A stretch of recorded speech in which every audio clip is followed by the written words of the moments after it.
আসসালামু আলাইকুম এভরিওয়ান, আমি তামিম। তো আজকে আমি এক্সপ্লেইন করব আমার পছন্দের একটা নোবেল, যেটা ক্লাইভ বার্কার রচিত, এবং এটা একটা ডার্ক ফ্যান্টাসি নোবেল, এবং নোবেলটার নাম হচ্ছে দ্য ল্যাব্রিন্থ অফ লাস্ট ড্রিমস। এটা মূলত একটা স্বপ্নকে কেন্দ্র করে, যেটা হচ্ছে নামটা পড়েই আপনারা হয়তো বুঝতে পারতেছেন। তো ল্যাব্রিন্থ হচ্ছে একটা জায়গার নাম, আর ড্রিম তো মানে স্বপ্ন। তো এখানে এই গল্পটার মধ্যে দুইটা দুইটা ক্যারেক্টার আছে, দুইটা চরিত্র আছে। তো একটা হচ্ছে স্যারি আর একটা হচ্ছে সুজান। স্যারি হচ্ছে একজন মনস্তত্ত্ববিদ, আর সুজান হচ্ছে একজন স্বপ্ন বিশারদ। স্বপ্ন বিশারদ বলতে আমরা কি বুঝি? স্বপ্ন বিশারদ মানে যে স্বপ্ন নিয়ে ঘাটাঘাটি করে, যার স্বপ্ন একটা আছে। তো স্যারি, সে হচ্ছে এই একজন মনস্তত্ত্ববিদ, এবং সে হচ্ছে সুজানের স্বপ্নগুলো নিয়ে ঘাটাঘাটি করছে, এবং সে ঘাটাঘাটি করে এইটা বুঝছে যে সুজানের স্বপ্নগুলো শুধু স্বপ্ন না, শুধু স্বপ্ন বললে এটা ভুল হবে, এটা একটা বাস্তব জীবনে যে ল্যাব্রিন্থ নামক যে একটা জায়গা, এটা এখানে একটা অস্তিত্ব আছে। আর আমরা রিয়েল লাইফে যদি তাকাই তাহলে আমরা কী বুঝি? মানে স্বপ্ন মানে কি? স্বপ্ন মানে হচ্ছে কি, আমরা ঘুমাই ঘুমাই যেটা দেখি ওইটা কি স্বপ্ন?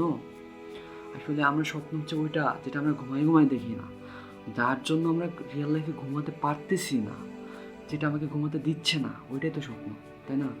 তো রিয়েল লাইফে আমার স্বপ্নকে পাওয়ার জন্য অনেক অনেক বাধা বিপত্তি, অনেক কিছু সম্মুখীন হতে হয়। দেখা যায় আমি যাচ্ছি 3টে স্টেপ আগাতে, আমি বিজনেসে চাচ্ছি যে আমার এই মাসে প্রফিটটা ডাবল হোক বা 3 ডাবল হোক, বাট আমরা কি রিয়েল লাইফে এটা পারতেছি?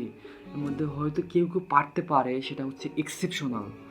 তো এর মধ্যে দেখা যাচ্ছে আমরা 2 স্টেপ বা 1 স্টেপ আগাতে পারতেছি, বা তার থেকেও কিছু একটা কম।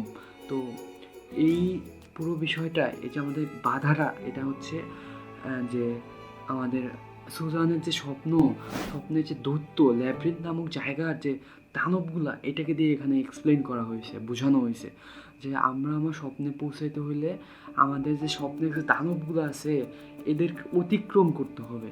মানে আমাদের রিয়েল লাইফে যে বাধা বিপত্তি যত কিছু আছে, এগুলো সব অতিক্রম করতে পারলে আমরা হচ্ছে আমাদের স্বপ্নকে পূর্ণ করতে পারবো। আমরা স্বপ্নের যে আমাদের চাওয়া পাওয়া, ওই স্থানটায় আমরা পৌঁছাইতে পারবো। তো এই পুরো গল্পটা পড়ে আমার হচ্ছে এইটুকুই মনে হয়েছে। তো এই পুরো গল্পের মধ্যে আমার কিছু কিছু লাইন খুব ভালো লাগছে।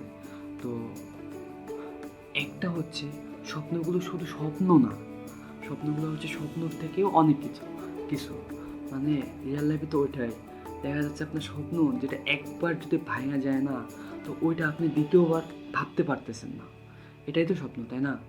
তো পুরো গল্পটা এতক্ষণ আমার বকবকানি শোনার জন্য অনেক অনেক ধন্যবাদ। আমি জানি আমার এক্সপ্লেন একটু আপনার কাছে ভাল লাগে নাই, তারপরও যদি একটু সামান্যতম ভাল লাগে তাহলে হচ্ছে ফলো করে দিয়েন।